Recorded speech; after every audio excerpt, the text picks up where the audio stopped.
can change two things to one.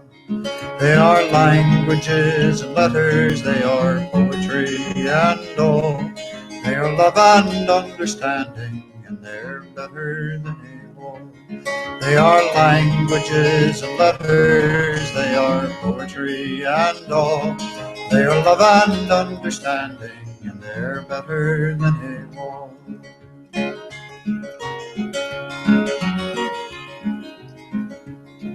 There are canyons, they are yawning in the night.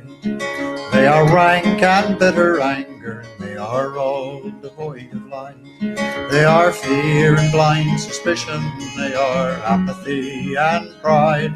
They are dark and soul foreboding, and they're oh so very wide. They are fear and blind suspicion, they are apathy and pride. They are dark and soul foreboding, and they're oh so very wide.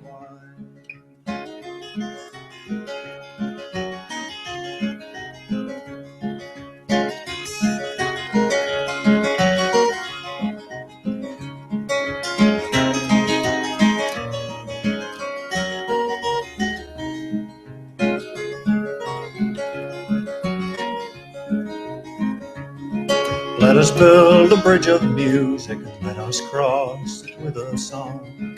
Let us span another canyon, let us right another wrong. Oh, and if someone should ask us where we're off and bound today, we will tell them building bridges and be off and on our way. Oh, and if someone should ask us where we're off and bound today, we will tell them building bridges and be off and on our way. We will tell them building bridges and be off and on our way. Welcome to Bridges Programming. This is Bridges Programming, and it's Sunday on the front stoop. My name is Jeff Bella. With us is Susan Comont and Dennis Carrius on the phone. We always talk about humanitarian issues. And in this case, we're talking about, let's say, politics. And we're still thinking about the candidates. Right. I just want to tell you, this is brought to you by Bridges Programming, but that's part of the nonprofit group where you can become a PhD. Please help and donate. And you'll be an instant PhD. An instant PhD, and that's please help donate, and that's called. And that could be for $5. And that's it's called not even a big investment. Renew the Earth. And we have, matter of fact, we had a talk just before the program, and Dennis suggested we have a local phone number where all these numbers that we have, because of probably our lack of expertise, cost us a lot of money. And we don't want your money. We just want you to help with the programming if possible. If you can afford something, put some money in to help us. We spend a lot of money on this the technical work on the program and getting technical help. And getting technical help and Google and our call-in number. Here's our call-in number. Right. Go ahead.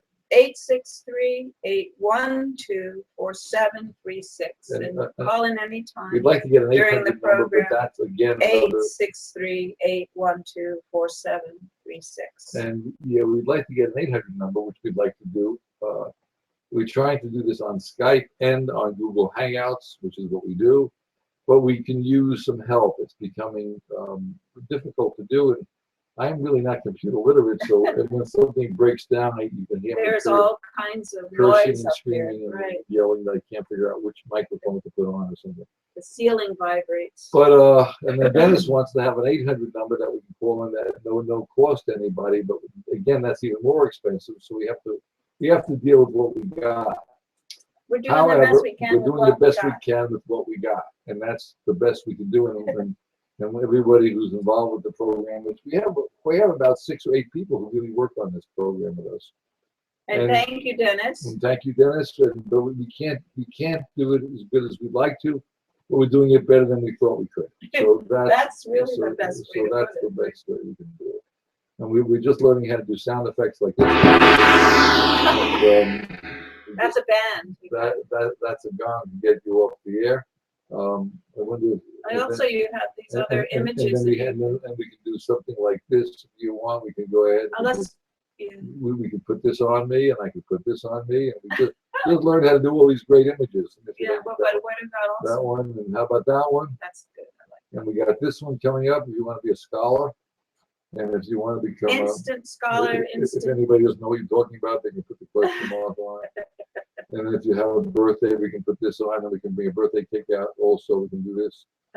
We can do this. You want? We can give you a birthday like that. Oh. So we have we have different kinds of so we have different kind of participation here. So wait, do the environment. No, to do the environment. I'll bring myself into a thing like that. And we can check that off like that. We can move that like that. Move that like that. All kinds of stuff we can do that we're learning how to do. And but this is just for fun. Just for fun. Right. But, break up the so that I gotta figure out sort of serious things we're trying to convey. So that's one of the things we're trying to get out of it. Sort of interesting things. Sort of interesting things. But anyway, we're trying to make it more interesting because what we're talking about is really very serious. And let me see if I can get out of this. Can I read the summary while you're thinking about all that? Well, Dennis has got the summary. Yeah, I know, but I'll read it and then he can read it too. Okay. Sometimes when Susan, I write you can read summaries, it. I just want to say Jeff is really good at changing his hats. So I gotta see. wow. What did Dennis Jeff say? is really good at how quick he can change those hats without even putting his hands up. No, I know. He's got his mouse. He's got a mouse in his pocket doing it. Wow. Got a trained mouse. Okay, this is the summary. Why are the two candidates for president unable to find common ground? Are the major political parties so extremely different? Or are we being treated to a good cop, bad cop routine? That could be. Aren't our representatives in government and the president sets the tone for all of them supposed to be working for the common good? Freedom of religion, speech, all those good things like we read in the Constitution. How can there even be an argument about this stuff anymore? That was settled back in 1776 or so, right? Of course, they left out women back then and people who were black, but they solved that not too long ago. Right. Yes, reluctantly, eventually. Let's get on with the important work of providing what people need to live. Food, shelter, education, in exchange for a reasonable amount of their work life. And we're suggesting, a day, an hour a day or a day a week. You can work 7 days a week. You're definitely an individual and you can work the free market as much as you want. The problem is our economics. That should be the conversation, and that is what needs to be fixed. And that is the opinion of the producers. We have a problematic economic system, and it's spreading like a virus. We want to talk about viruses around the world. It's part of, and I think it's just as bad as global warming, even worse, actually. Well, it actually is complicitous in causing some of the global warming. So I'm going to tell you. I'm going to tell you what you could do about this. Excessive amounts of. We all know the problems. We hear them every day. Product. We all feel the problems, and we keep on voting for different people, thinking they'll change the problem. And then one of them wants to build a wall. One of them wants to do this. No, you don't want to just change it to another problem. I'm going to tell you what we think you could do about this. You ready? Here we go. Okay. All you need to do to change this is very simple. Understand that every human being in the world, and this is a measurable amount, has to have their education, food, and shelter. We all live about 80 years of age. So if we all come to an agreement that every human being must have as much education as they choose to have at no cost to them, which we're slowly learning that a well-educated population worldwide would be great for the entire population, the human population. And we can talk about population growth, we can talk about global warming. Once you're educated and understand the scientific reasons for these things, you will be able, you don't have to be an RPI graduate or a college degree, because every human being, well before there were colleges, were very smart. On the average, even a ditch digger has a certain knack that human beings require to keep their lives going. Garbage collectors, we just know everyone can't be, and you don't want everybody to be doctors or engineers. You need doctors and engineers, but you also need people to pick up the trash, people to put roofs on the home, dig a trench after the machines go through to shape it up. Laborers are terribly important, and they should have a quality of life. And as Hillary Clinton said, we don't need a minimum wage in this country. We need a living wage. And another president who said that was Richard Nixon. And they tried to get rid of him the minute he said that, by the way. And then we have people who are believing in another guy named Donald Trump, and we have in this country, and we have another person, of course, who's running against Donald, which is Hillary Clinton, and everybody has their dislikes for both of them. The reality is why, and that's the topic of this program. I'm going to ask Dennis this question. Why do you think that one candidate, aren't both parties really trying to do good for our country? Dennis, do you think that, or you think that really one party wants to get rid of, do bad for the country or bad for the world? What do you think? Well, that's a good question, Jeff. I mean, is there a major difference between either of those two parties, or are both of them, all candidates, whether they're Republican or Democrat, are a lot of them bought and paid for by the upper 1%? Well, that's part of the economy. We know that. As a matter of fact, Hillary Clinton, during her acceptance speech, said that we need to change the way we do the political system. But the reality is everything is based on the economy.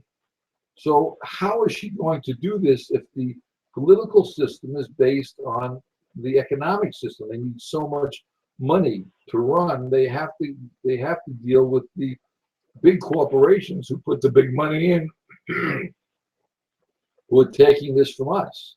So how do you expect to make that change unless you address the world economy, which is controlling world politics?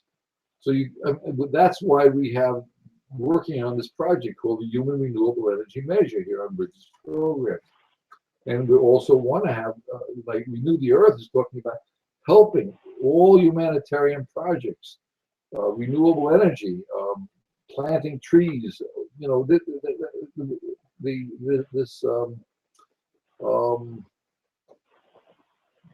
Renew the Earth has been around forever, talking about good projects happening around the world, all good things about renewable energy, about tree planting, about people doing projects around the world that are benefiting humanity. That's the whole point of Renew the Earth. And I mean, even the Gates Foundation is saying all human beings have value, have equal value. And I heard the Gates Foundation, they bring that up a lot on their promos.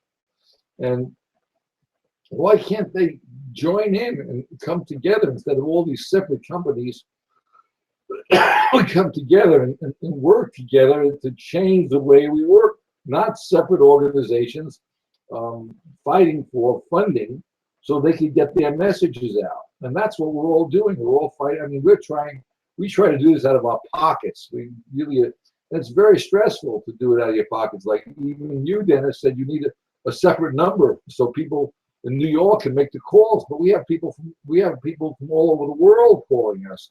But we can't afford a separate number for every country and for every state in this country, or every state, for every local area. We could have an 800 number, but that's quite expensive. So we can't really do that without someone else supplying that. Now, if somebody wants to supply that, that's great. We can't do it all. Everyone has their own part to do, and most people are financially strapped. That's the problem with the economic system. Like Dennis, you want to see people you want to see campaign finance reform, take the money out of politics, right? Right. Well, if you want to take the money out of politics, it's going to cost you money to take the money out of politics. You're going to have to spend some money. That means you have to take part of your life, like we're doing and like a lot of people do, take their work life and they convert it to cash, and they can give the cash into the candidates, and hopefully they'll do something. But you can never take enough cash because the system is rigged. And even Hillary Clinton said that, and even Donald Trump is saying that. So the system is definitely rigged. So the more we chase our tails, the faster and faster we go, working our lives away to make money, to put the money into the campaigns, which is campaign finance reform, which we never do because we're buying stuff that like from Walmart and from fast food restaurants and from all-you-can-eat buffets, and we're all buying gasoline. We're doing all this stuff that puts money into the corporations who support the candidates, and we can't put enough of our own private money into it unless you're very, very wealthy, like one of the 1%, to make the change. So It's a self-fulfilling cycle. Right, and we had someone on our program at the beginning of our program. He would say the economic system is its own life cycle, which is sort of true. So we have to say what's wrong with the economic system. And we're saying that you must have the economic system based on physics, human needs, and that's education, food, 1 million energy units of food a year, 1 million energy units of water a year, and a certain amount of energy units for shelter. Needs, meaning survival needs. Survival needs. That's our basic minimum wage, And not in money, not in wages, but in energy units. So that it represent can't these be needs. changed. The energy units represent the survival needs, and they are the core. They should be the core of the economic. Now, last night we're in the process. Focus. We're in the process Before anything else. of trying to allow community solar to come onto our private property. So we're saying we really would like to use our private property for community solar because we feel it benefits humanity. However, there's you got to explain what community solar is. A lot of people who can't afford to put solar on their roofs. Or they don't have the room, or they don't want to. Some people don't like the look of it. Or they don't like the look of it, but they want to see solar happening. Now, you really want to see solar happening too, Dennis, right? Yeah, why? Why, Dennis? Correct. Why do you want Yes. solar? Tell us. Yes, 100%. Why? And you know what? We can do that, and we don't even have to pay the money because in 6 or 7 years, every penny comes back from the energy from the sun. It's not. You get all your money back. It's not 6 or 7 years. Mm-hmm. Right now, it could be as little as a year or 2 years. So it's not 6 or 7. You're dealing on old technology. Now it's 1 or 2 years. But supposing you are renting, you don't own a house.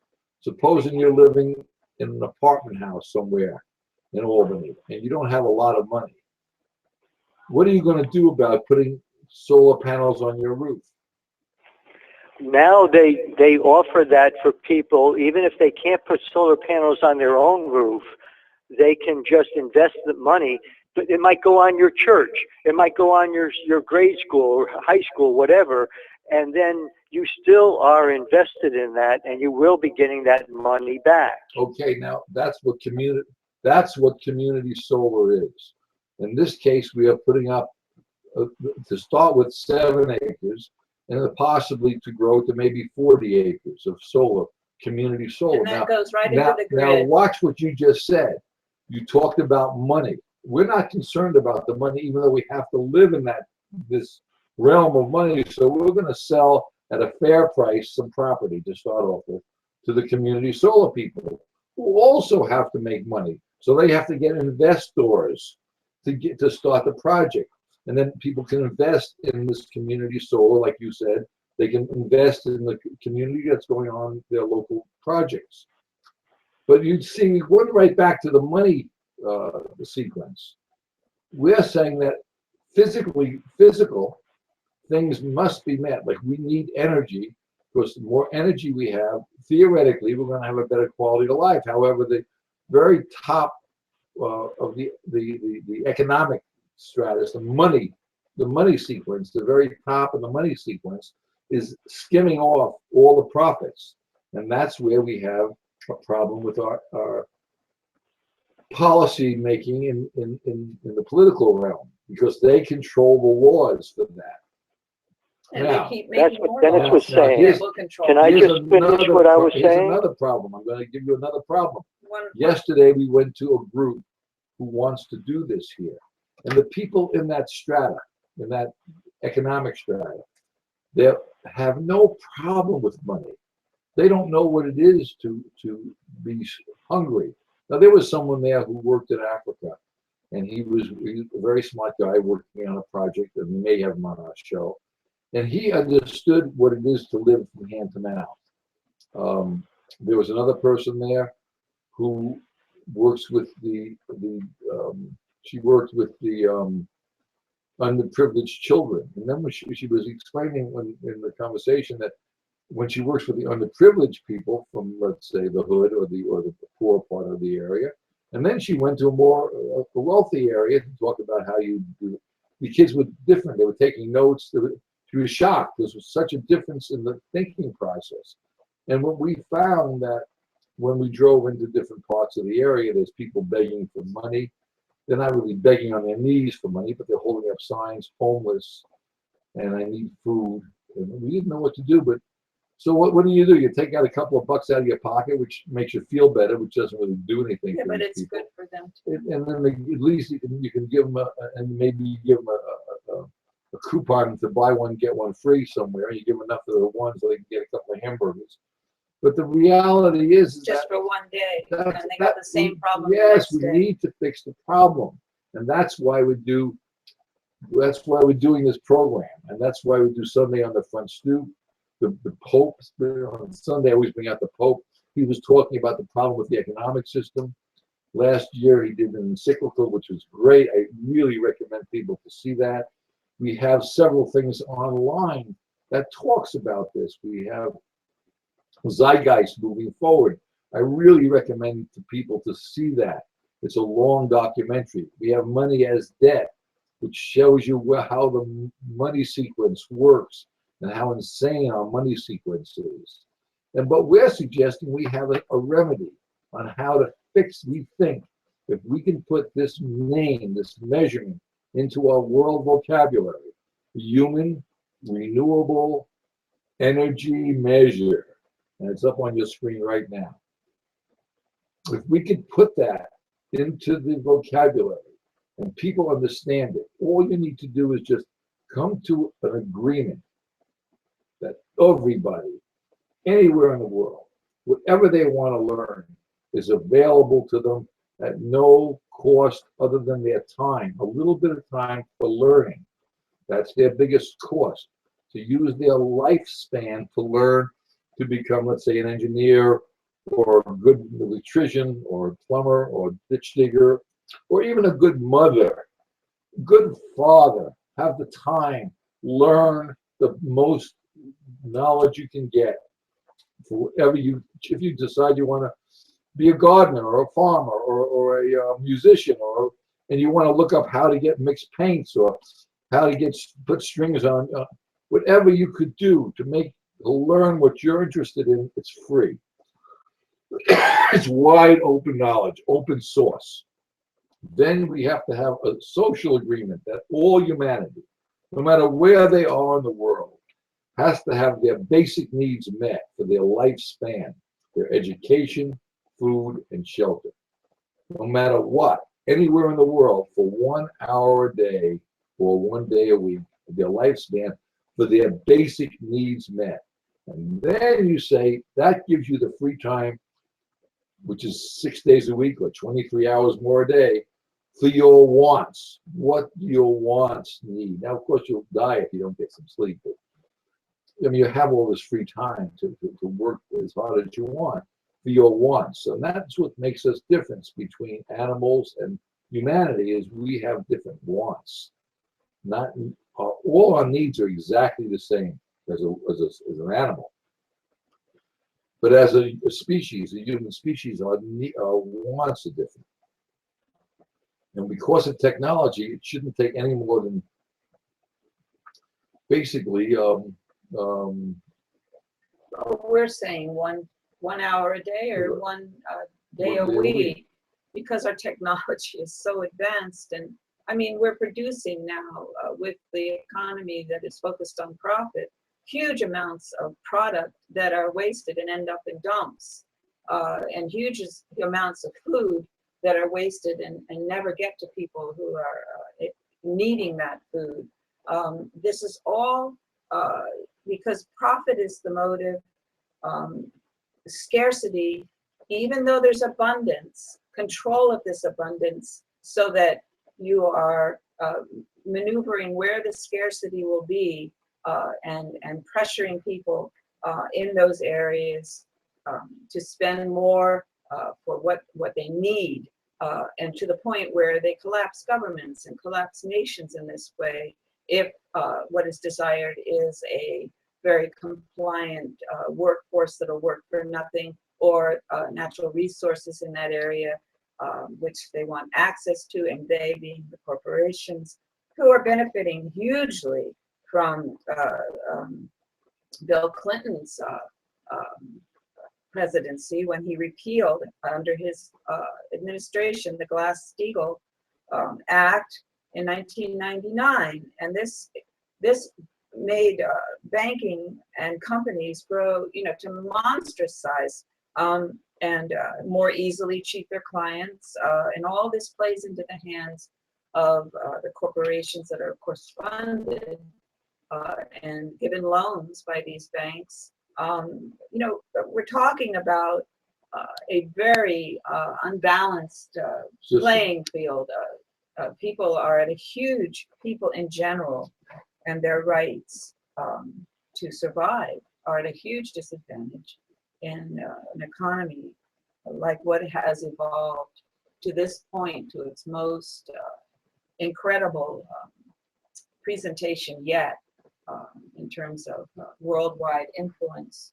I'm going to go through just a little bit of something that's happened already. It's being discussed still, about the emails that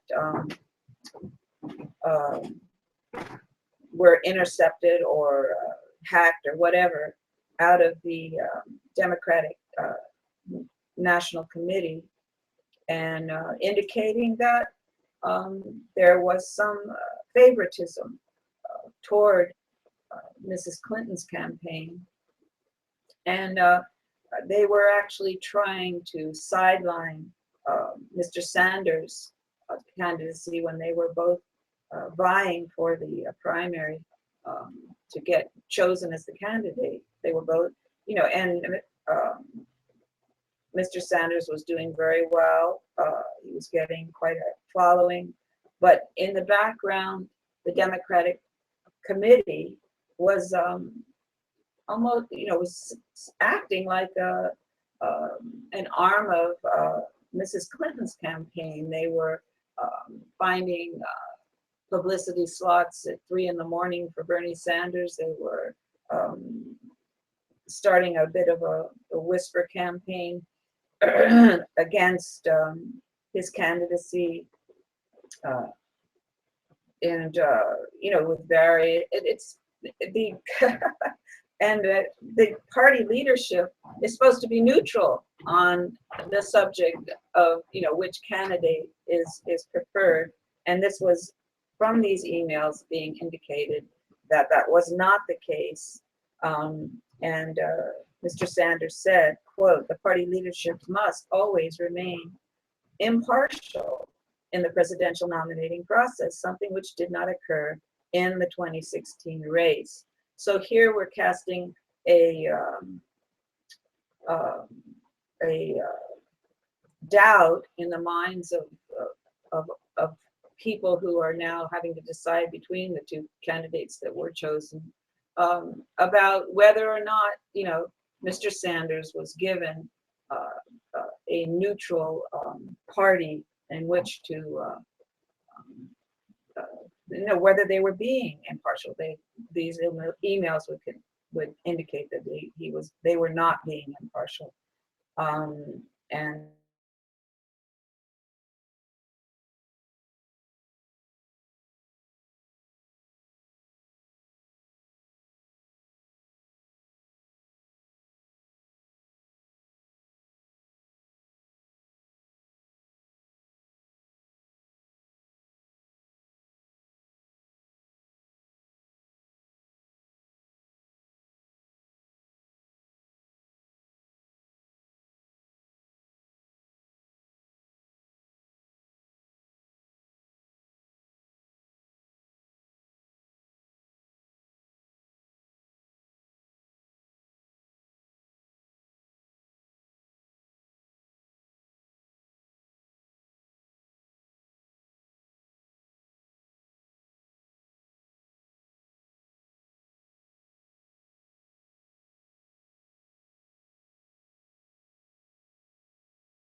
Okay, I'm back on.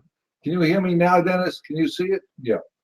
Oh, yes, I can hear you now, and then if I wait 10 seconds, I'll probably Okay. see you on the screen, Okay, too. great. I don't know what I did wrong, but I must have pushed it wrong. Again, I'm not a technical person. Okay, Sue, you can please come back up and read that article. Oh, you want me to read what Susan No, Susan's going to mentioned? read the article she got out of the paper to Okay, what I an wanted to, email that was sent. Good. well. And got- Susan, it's I not just want to one tell of the- Jeff that you are back on the screen. I can see outside your home right now. Okay, anyway, I wanted to go from that point that I was just talking about, where it's possible that Bernie Sanders was cheated out of a more even playing field for the in the primary contest for the candidacy, to an email that we got from Beyond Money, Thomas Greco, talking about both Donald Trump and Hillary Clinton. And it's interesting, I mean, this is just a side that I was talking to Jeff about this morning. Why do they refer to Donald Trump as Trump and Hillary Clinton as Hillary? Why do they use his last name and her first name? Quite often when we're hearing references to them, it's always his last name and her first name. You know, the dignity of the last name, the casualness of the first name. I don't know. I just, you know, why don't they say Donald and Hillary? Why don't they say Trump and Clinton? Did Dennis answer that? Being conveyed. Go ahead, Dennis. You can answer that. Oh, good, because I understand if you mention Trump, there's only one person that you think of when you mention Trump. But when you mention Clinton, there was a man who was actually president in this country, and true. his last name was Clinton. So I want to ask you, when he was President Bill Clinton, Hillary was the first lady. My question is, if Hillary is president, what would her husband be called? Bill Clinton, I guess. We asked that question last week. I don't think there's a real answer to that. You know, It hasn't come up yet. but maybe somebody will think of something clever. But But anyway, that explains it, though. Thomas I really Greco, think I just wanted That's to the bring that reason up why too. you can't just say Clinton. You can just say Trump because you know who we're talking about. But I really Well, think you if you can just also say Clinton, because you we can know be it's not confused. Bill Clinton running for office, it's Hillary Clinton. I think they should say Donald and Hillary, or they should say Trump and Clinton, or they should say Donald Trump and Hillary Clinton, but not this, actually kind of I think, a subliminal message that Trump is a presence and Hillary is a, your next door neighbor that you're friends with. And I mean, I don't, not a presence, but I don't know. It's just, it's a They're trying to lesser, build it's a Donald Trump lesser up to be more, reference. to be. But I don't think Thomas Greco is trying to do this, but he's picked up on the same way of referring to the Well, two candidates as Thomas everyone else, Greco because is he doesn't somebody- like either of them. But I wanted to just go on from what I had said Yeah. about Bernie Sanders. Okay, he's kind of feels like he's been cheated from a level playing field, and these emails are that have surfaced, that hackers have made public, would indicate that that was the case. And what's her name resigned? Let's see, what was her name? Debbie Wasserman Schultz has resigned in the wake of this. And she was the president of the Democratic National Committee. Okay, then I'm going on with Thomas Greco and in his new post on Beyond Money. That's an email that comes to us. And his first paragraph pretty much states his position, quote, "The U.S. has been on the road to fascism for a long time. Both Democrats and Republicans have for decades been advancing the same agenda of ceding power to the transnational mega corporations and the global banking cartel. So-called free trade agreements are simply ways of allowing capital to move freely, exploit labor and the environment, and forcing governments to guarantee their profits." Okay, there you have it in a nutshell, Greco's feeling about the times as they are now.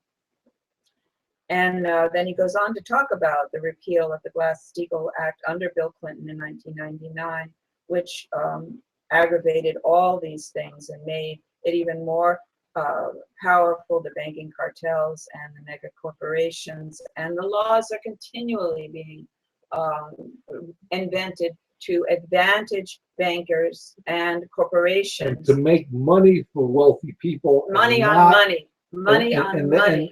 And as Hillary Clinton said very, very well during the inauguration, that during the campaign, whatever it was, with her a speech, Democratic. she said that the corporations, there was no, what do you call it when they can't get along, in dysfunctional government? Do you call that dysfunctional government, Dennis? Yes, I use the word dysfunctional government. Okay, yes. well, Hillary Clinton said there is no dysfunctionality in the government. It's functioning very well.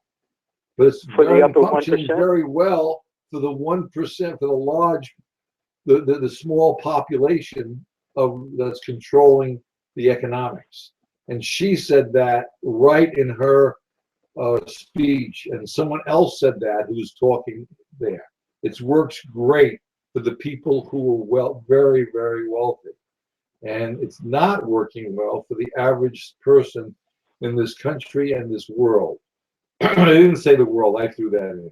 But, and she did say that, which is a good sign in her speech, her acceptance speech at the convention.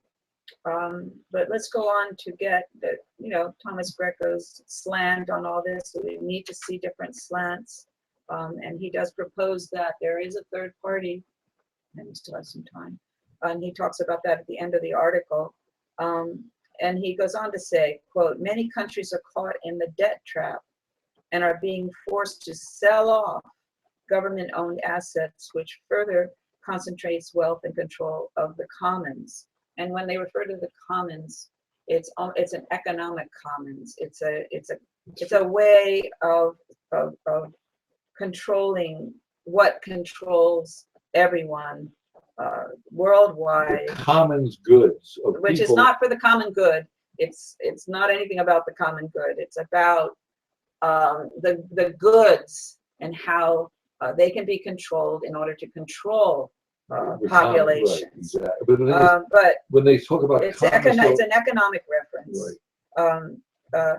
And they're saying that the governments are being forced to sell off their wealth and blah blah. And that's true, and that's at that level, that really They want to privatize. big time level. But this is happening also at an individual level, that people who are I want to try to clarify this with commons. Let me explain what the commons are, just for information. Do you have a sidewalk in front of your house, Dennis?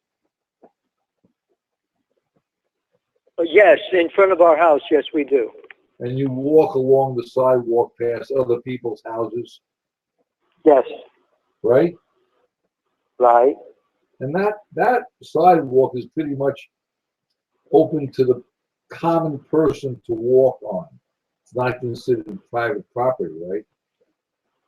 right, Well, that's what we call commons. It's part of the economic commons. Now, that we all supposing share. the Trump Corporation puts a bid in to buy the sidewalks up in your town, right? right. Or every town, Well, every all town, over the all over country. the country. But I want to just bring it down to local level in your community. Doesn't matter which community. They buy all the sidewalks up, and they charge you every time you pass by. A little camera goes off, and you're charged a penny every time You walk you on it. walk on that sidewalk.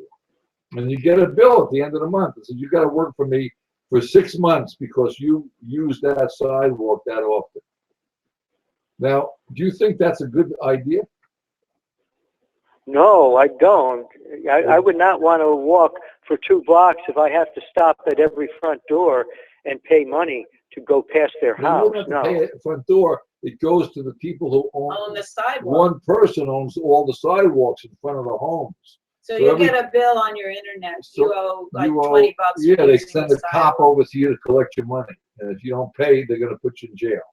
Or they're going to beat you up or something. Well, that's what's happening around the world by privatizing water supplies, privatizing natural resources, privatizing energy. At the privatizing human energy. Human energy, right? Your human energy is being privatized. That's what it is when the corporations run something. Yeah, So because they're that's- going to buy. So when he talks about the commons is the air we breathe, the water we do, and when you private or sidewalks or roads or something, or the things that you're you think you could never lose. The yeah, things that you think are free. you're an alienable rights, and that's what an alienable rights But the mean. more of So these you things. privatize the inalienable rights, you don't have the rights anymore. They're owned by the corporations, the top 1%. So no matter how good our technology gets, the 1% controls that, and they control the government, and they control the laws, because we're supposed to be law. That's what makes us human. We have laws that we agree upon. We need to make sure the laws work with the common people, the commons. That's The commons are the essential things for Right. survival also. They can be more broadly defined than food, shelter, and education.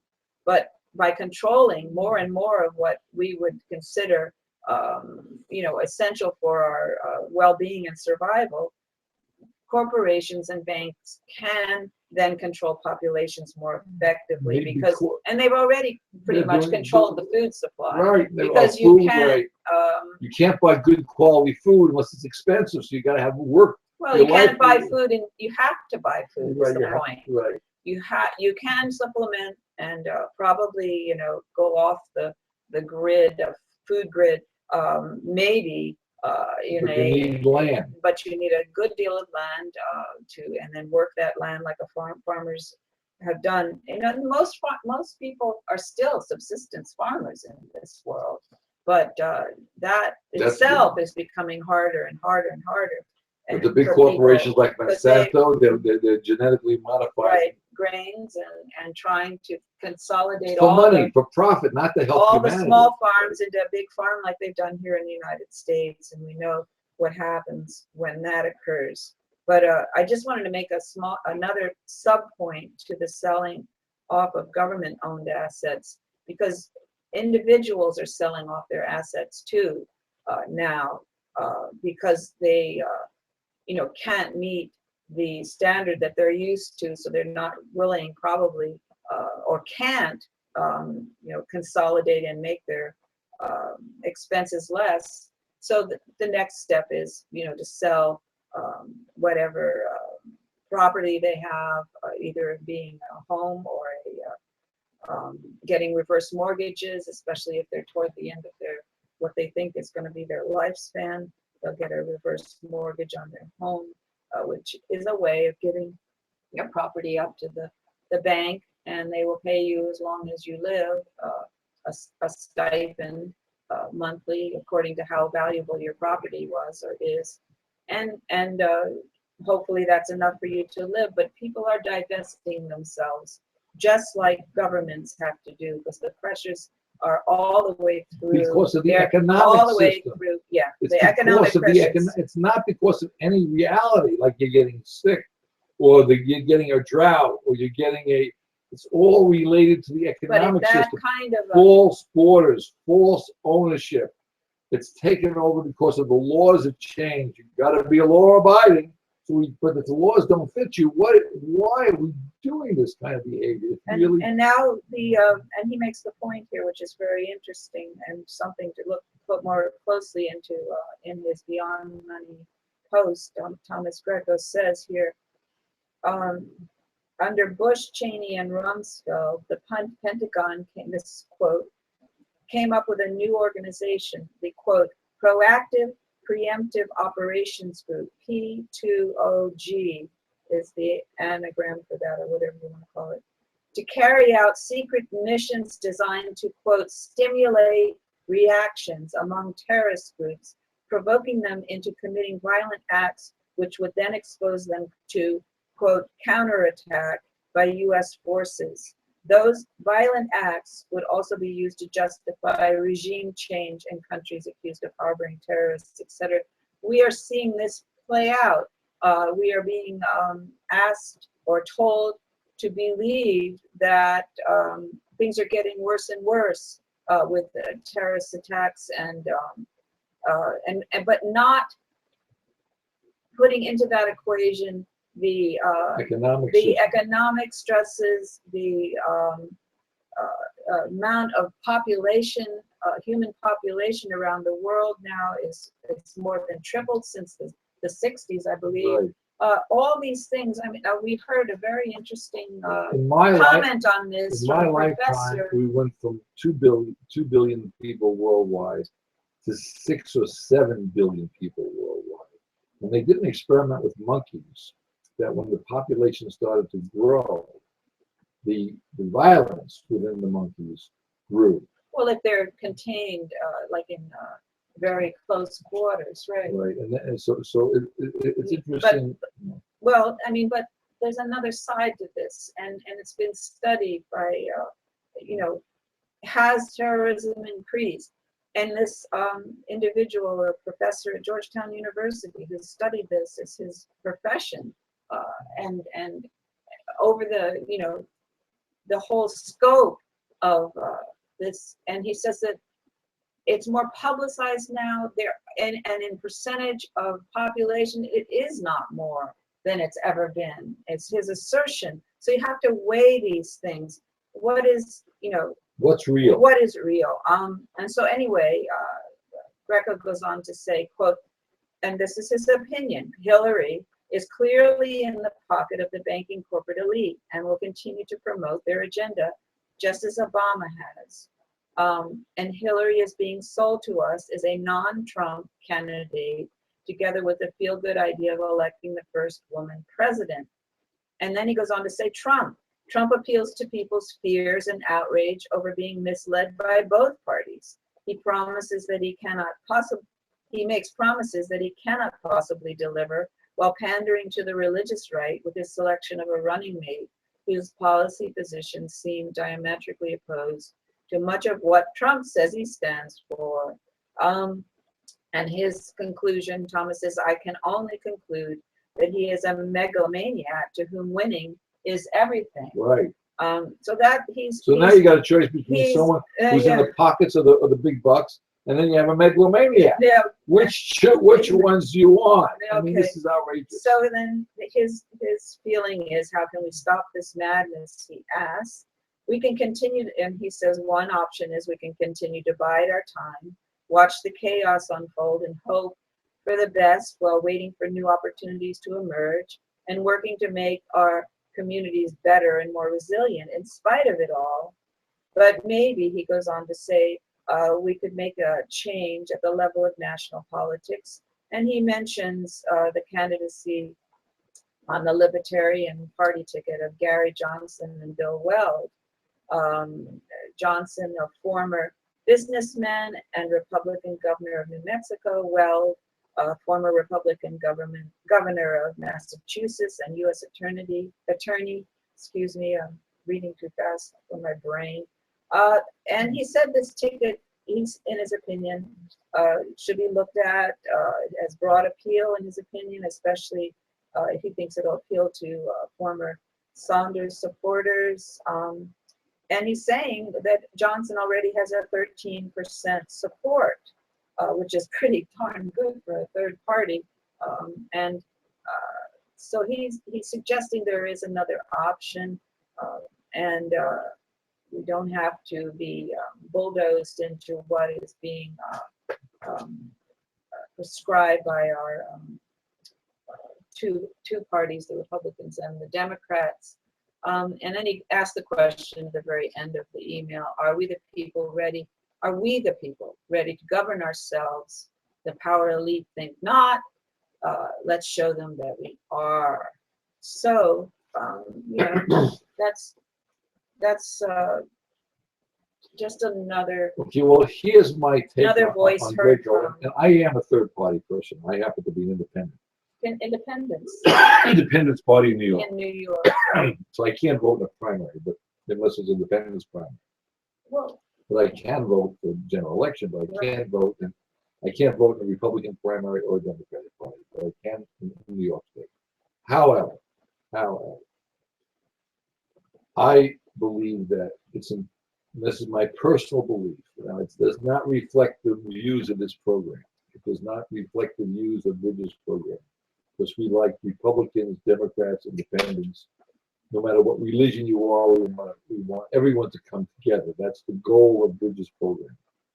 But my personal belief is we can't afford to have someone in office that would actually make things worse. make things even worse than they are using force. We need to Be more inclusive. We have to make sure we cooperate worldwide, not divide. We must make sure that we, I don't know. Open doors instead of closing them. We don't want to build walls. Right. We want to build bridges. And we've been doing bridges programming for many years now. Bridging the gaps between all of our thinking process, all humanity must come together. No matter what country they're in, no matter what religion they're in. That's the point of Bridges programming. So my feeling is that we need to change the system, but and who you vote for is irrelevant, but I think it's very important to see, is it possible? And people believe that Hitler could never come about. He had some ideas that people believed in, and they still believe in it today.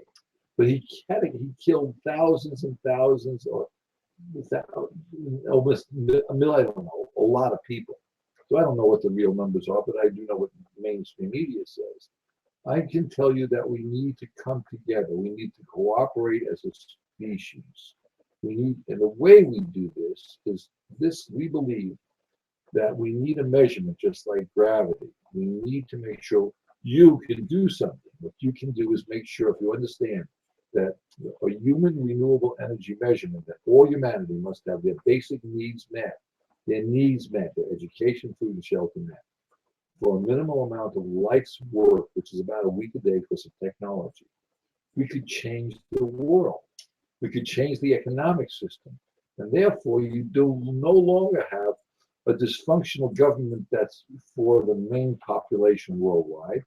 You have a functional government that helps humanity, not just the top 1%, which is a very functional government to make sure the 1% of the population, or the 0.1%, who's controlling the economic system, can do something. It's important not to lose sight of that we all are in this together, and that if you ostracize the majority of the population through economic distress and terrorism, you are damaging the remainder who is benefiting from this kind of procedure. And what we're doing is making an artificial, like, subspecies of our sapient species by segregating the people who benefit the most from a dysfunctional economic system into a small minority of the larger population, and the symptoms and the attributes that make this group so effective in playing the economic system are accentuated even more and more and more, so that they really, many of them, cannot see the damage and do not intend the damage. Most of them don't intend the damage that's happening, through this kind of process. They don't even see it. And most of them don't want to see it. And well, some of them don't want to, but most of them probably don't realize the damage that's being done for the whole survival of our species. This is a process, an economic process that has evolved over thousands of years, and now is evolving in the most dangerous ways for our common well-being, using the word common in the largest sense of that word. And this artificial subspecies, which is a minority, is not acting toward survival of the commons or the survival of the species. It's a reverse evolution type of process. If you look at any kinds of evolutionary processes that scientists understand now about how we evolved, how other living species evolved, it isn't chosen. The destructive results are not chosen by nature. They die off. And in this case, this subspecies or artificial subspecies that we're creating with our economics system is a destructive element, and not a survival suddenly the price of oil goes element. And it's important. Your neighbors out of work because they closed the factory. You try to stretch your paycheck, it's never quite enough. Oh, energy, energy. It all comes down to energy. You wonder where the money's gone. Well, here's some fuel for thought. It all comes down to energy. Fossil fuel affects our lives like ripples on a lake. Cars and farms and factories and trucks. Supplies go down and prices soar, our futures are at stake. And when it's gone, it won't come back, and we'll be out of luck. Oh, energy, energy. It all comes down to energy. You wonder where the money's gone. Well, here's some fuel for thought. It all comes down to energy. We can get our energy from corn and grass and trees. Even trash converts to biofuels. Break loose from the stranglehold of oil companies. Renewables can fuel the world. We're here to spread the news. Oh, energy, energy. It all comes down to energy. You wonder where the money's gone? Well, here's some fuel for thought. It all comes down to energy.